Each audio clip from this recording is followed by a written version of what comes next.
Right, I'm back.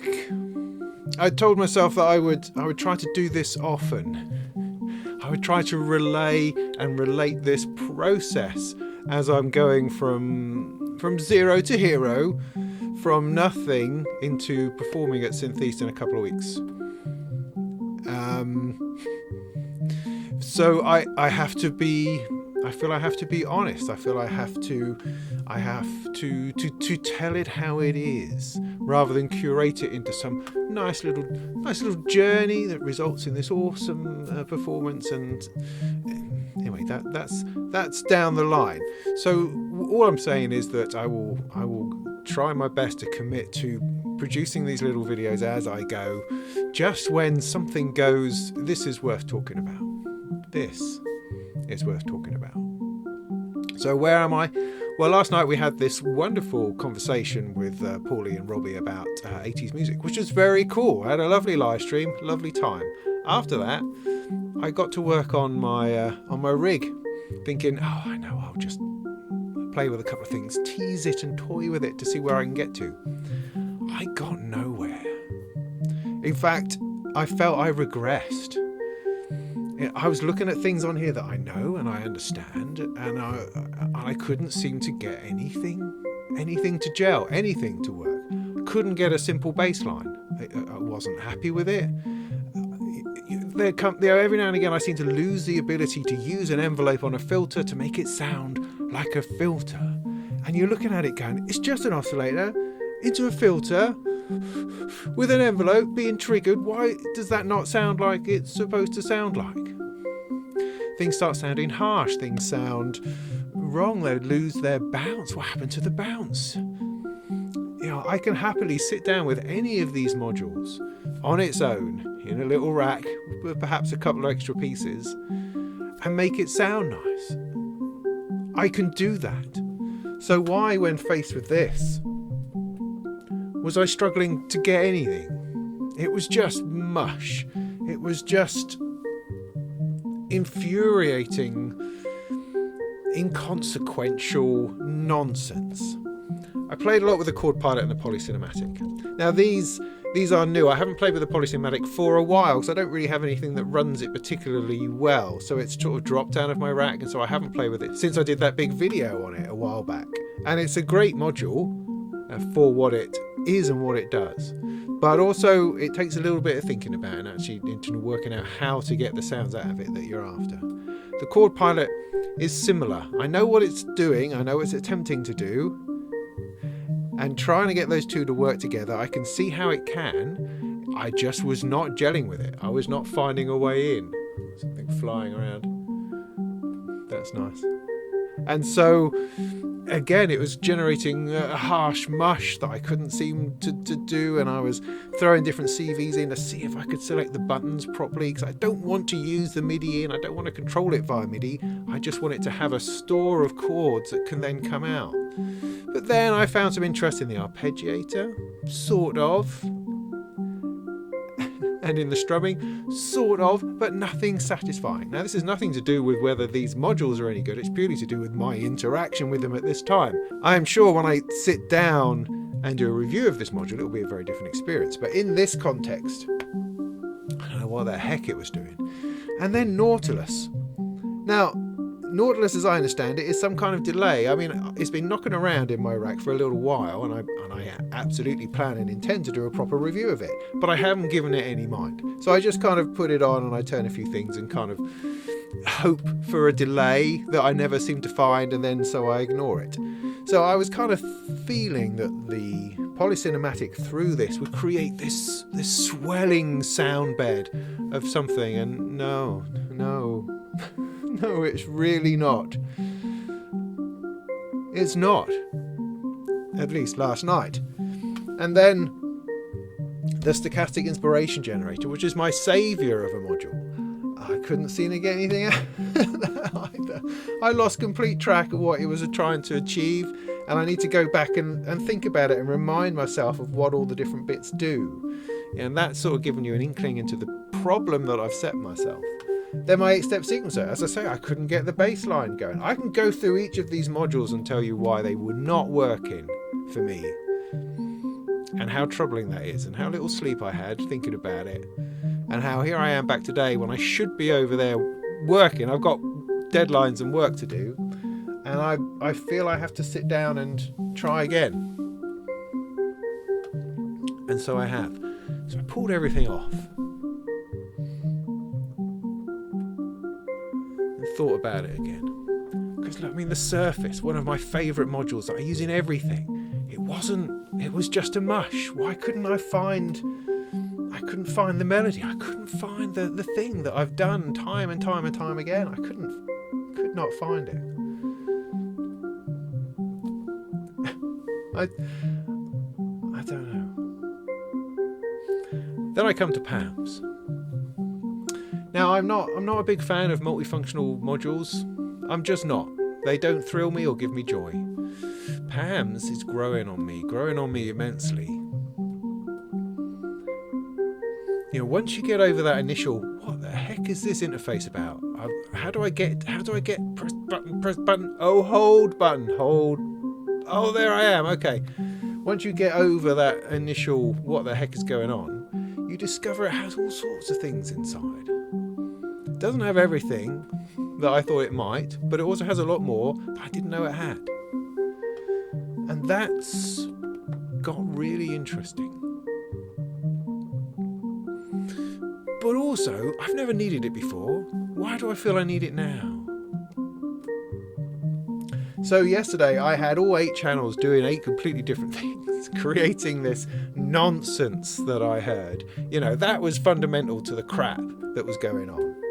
Because I was trying to offset timings, I was trying to get something not to be quite so on the beat and to maybe give a couple of other ones, something that I can easily set on the Varigate 4 Plus, you know, and there you go, there's a pattern. Finding patterns has been difficult, rhythmic patterns, because that's certainly what you want in the chord pilot. You want it to be going da da da da da da da da type, don't you? Don't just want bam bam bam bam. So trying to find that within this rack has been a challenge. And maybe it's the Euclidean within PAMs, which is the answer. That's what I'm currently playing with, and that maybe have something to do with it.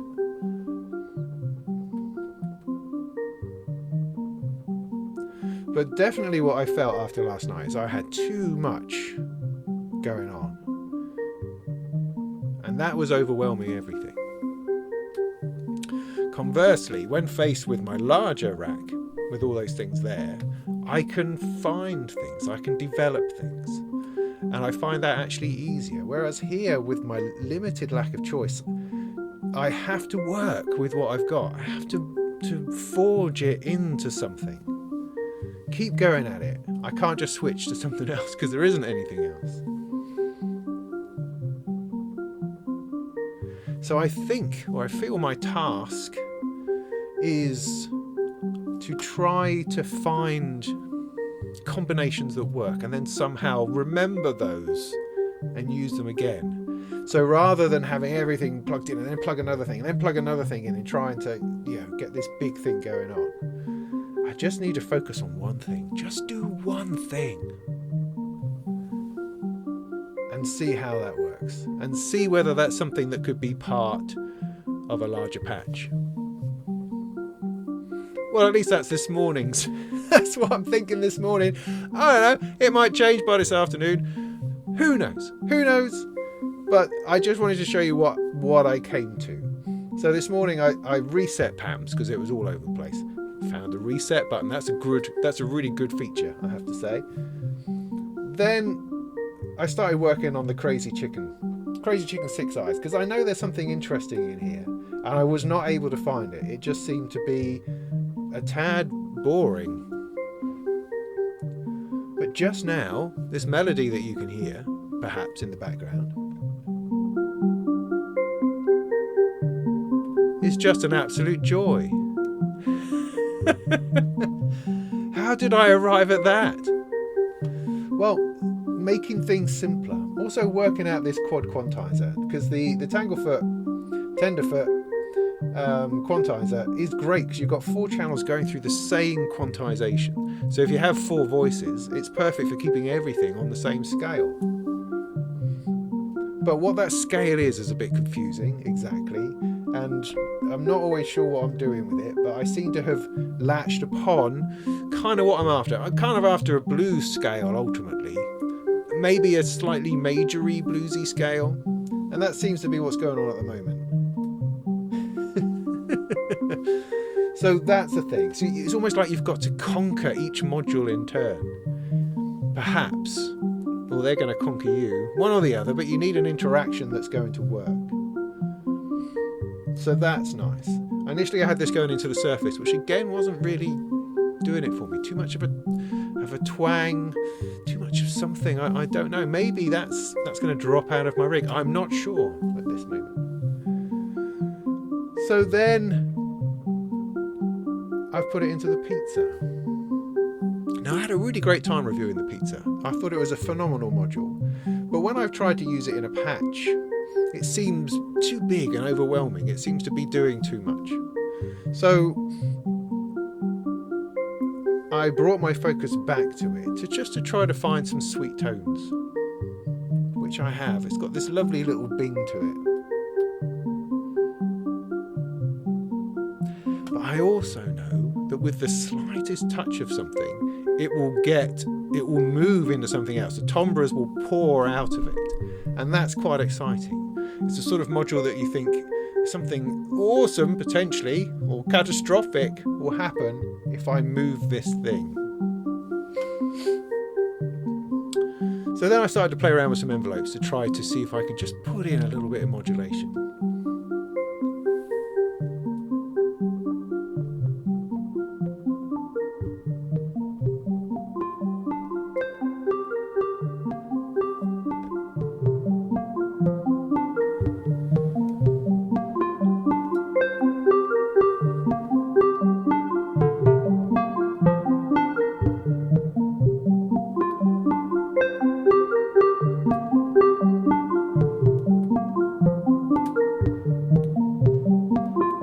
So I did.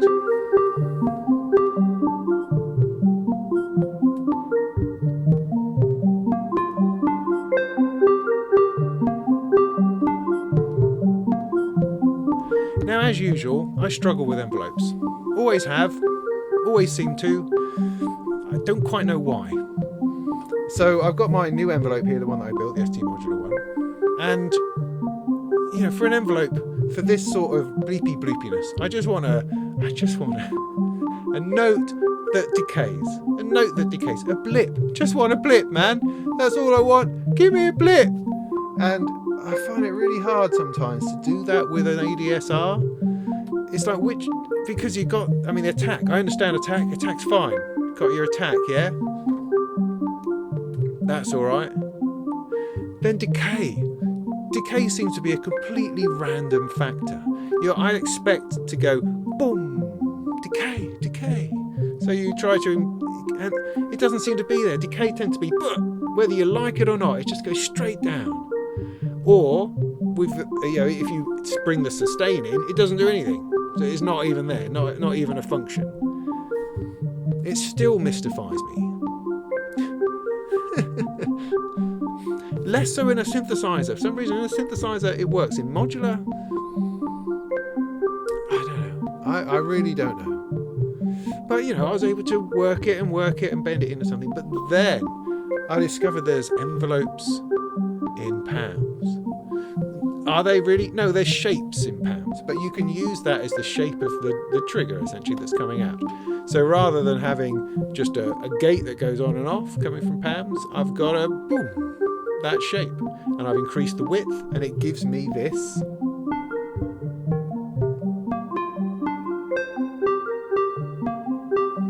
Which is what I want.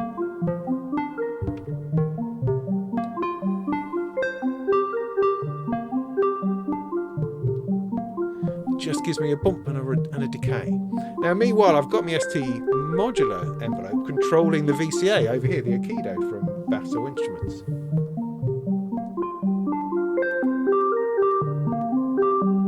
And through a combination of bloody mindedness and the release, I think I know what I'm doing. Kinda.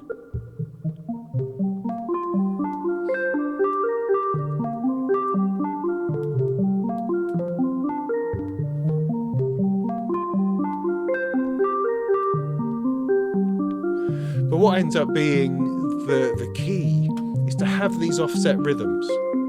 So I've just got a standard clock now going into 6 eyes, so that's just generating this lovely little pattern.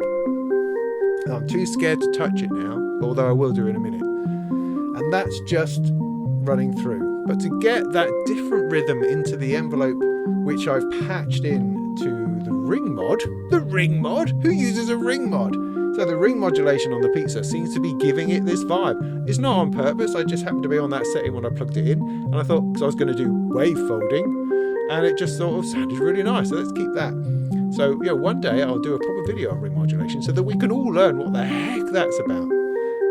But anyway, so to find a different rhythm, what I'm finding with Pam's is that it has this Euclidean thing. So Euclidean is a mathematical formula that puts a rhythm around a circle, if you like, so that you have a circle of, say, 16 things, and it puts in 7 notes in a pattern. And you can move that pattern round, or you can add another note to it, and it adjusts. And it kind of fills up your 16 steps or 32 steps with a predefined mathematical pattern, which then feels like a rhythm. Does that make sense? I don't know. That's kind of what we got. And so with the clock that's running, or with the channel that's running the envelope, I've given that 17 steps within 32. So it's regular, and then it isn't regular, as it has to fit in that extra step. And then as it fits in an extra step, it then offsets itself, and then it comes back round. So you've got this going around for the 6 eyes, and then you have this alternative rhythm, which is the same, following the same length. I can't tell you if that's polyrhythmic or polymetric. I can't remember. Polymetric, probably.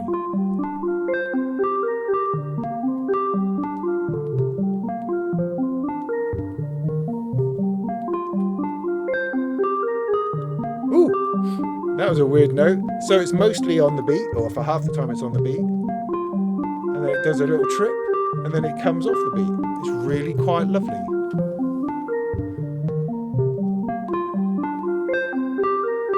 And because I don't have hands-on control of Pam's very well, I've got it routing through my motion meter, which gives me the ability to attenuate that envelope.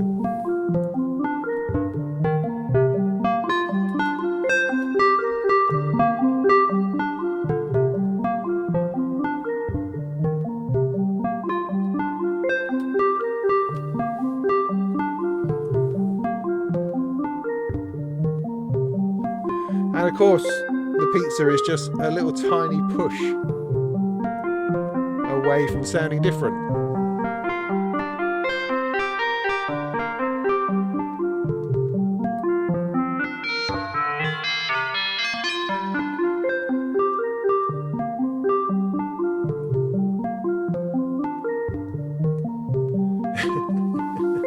And then finally, I'm running out through the Nautilus. Why? I don't know. Because I want to crack this thing. I think there's some beauty in there somewhere that I'm yet to discover, because I haven't used it as intentionally yet as I should, or with the right sort of material. So it's running through here, whatever it is this, flouncy plant-like thing is doing. I'll just turn up the mix.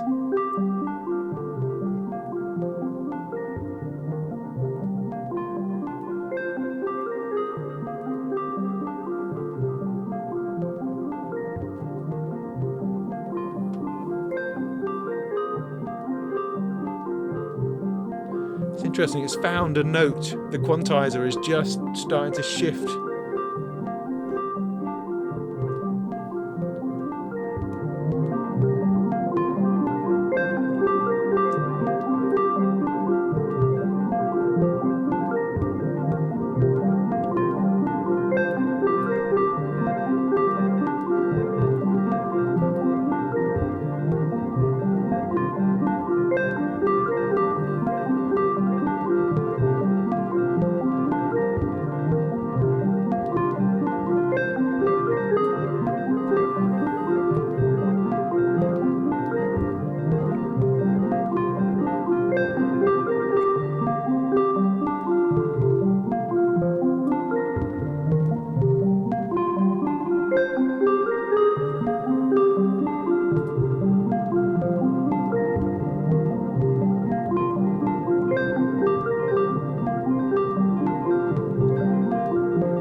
So there's definitely something interesting in there. Exactly what, I don't know, but it gives the whole thing. I mean, somebody said in the comments to my other video that I've just got too many voices and I need to have more modulation and more manipulation. And that's right. I mean, at the moment I'm just running one sound source. That note. And that's the way I've got to approach it. I've got to think, I can run this sound source and I can play with this, and somebody else can add things to it, Now that's not enough for the whole half hour that me and Steve are going to be doing, but it's something. It could easily fill 15 minutes of that, and then I add something else to it, of course, and I change it and I play with it. Absolutely. But it's a beautiful thing that's emanating from this machine. All of this work, all of this expense, all of this energy put into here just to get out a little tiny bit of movable, modulatable melody. A note! It's fascinating, isn't it? So I'm going to ruin this patch now, but I will come back to it. I think Pam's is probably going to be the saviour of all of this, because it allows this size of rig to exist and stay interesting, I think. Otherwise, if I'm purely one knob per function, purely analog, then a much bigger case, I think, is required in order to hit all those bits. Whereas because this can be envelopes, it can be LFOs, it can be rhythms, as well as just simply clock. Because it has all that in it, it gives me an enormous amount of functionality within a small space. And it's not like a disting that can be one thing. This can be 8 different things. And I'm seeing the value in that enormously. And just the fact that the menu system isn't too hard. It's not what I want, but it's not too hard. I think I'm getting to it.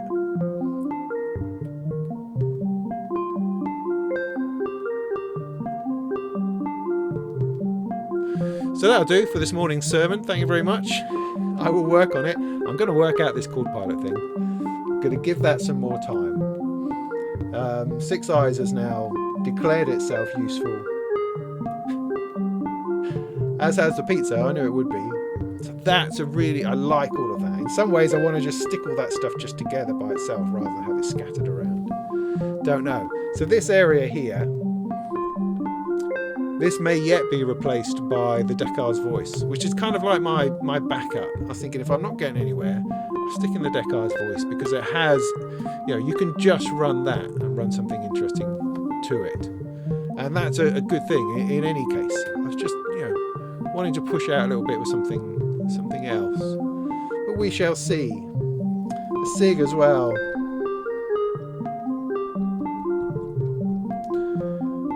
Because I was thinking, I lay awake thinking about this last night. I was thinking, why aren't I using the Turing machine? Why did I think I should use Six Eyes rather than the Turing machine? Because the Turing machine I love and I know works every time.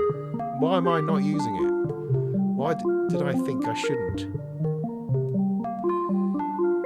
I don't know. So that might be back. Who knows? But what will it replace? I don't know. Questions continue. I've got 2 weeks. It will be all right. I'm just going to play with this for 5 minutes, see what you think, see if I can ruin it, which I probably will, and I will see you on the next one.